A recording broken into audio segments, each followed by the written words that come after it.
I destroyed the 40-watt bulb. I put the fan in. I put the rotary in series because I was getting it to turn slightly earlier when I disrupt the gap.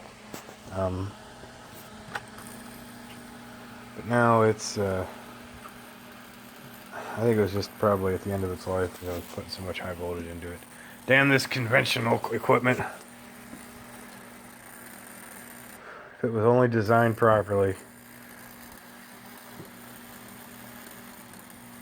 You can hear the motor having some power loss.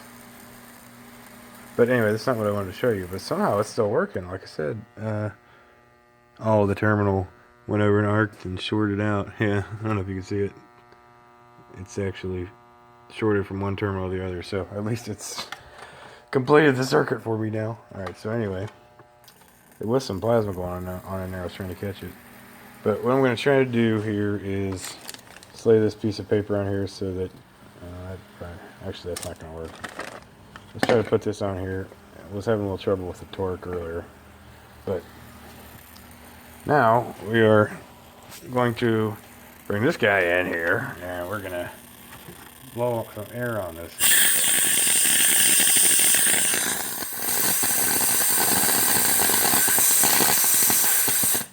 I get it just the right spot. I gotta adjust it. Hold on. This is precision tuning here.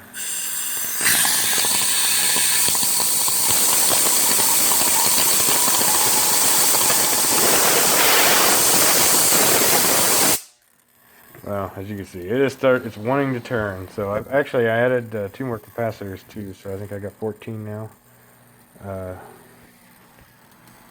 14 perhaps. So 100 and 110 microfarad. I don't know. Anyway.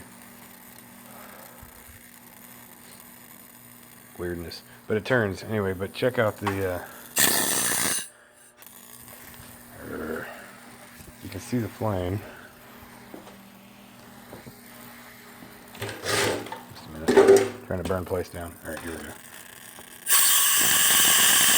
Here we got a fire. Lower frequency.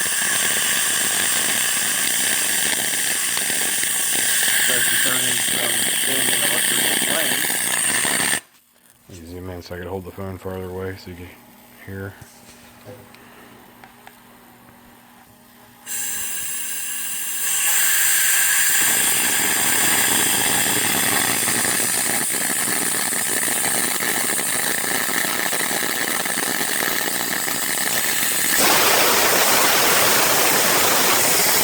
How the base of the spark gap starts vibrating and resonating with the air.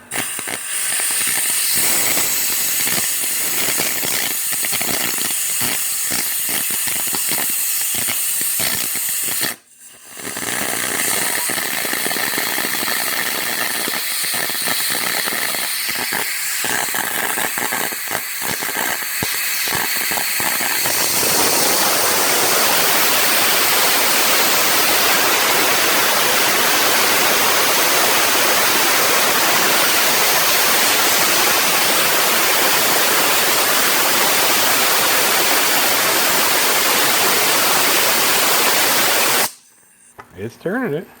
Sorry, that's probably louder and shit. Anyway, there you have it. It's still slightly turned now. It's like it's got some residual energy. I mean, we're having some power dropouts. You can hear it in the speed of this fan, but so some fluctuations in the gap, or if I close it all the way, obviously there's not enough to move it until it starts disrupting. There it goes. Anyway, my hopes are to spin this and use this to do that. Wire this in a series self-defeating circuit so that as it turns, it's actually performing the gap, which is pulsing it to make it turn. Could be an interesting result there. It may self-balance, resonate, harmonize with the correct frequency.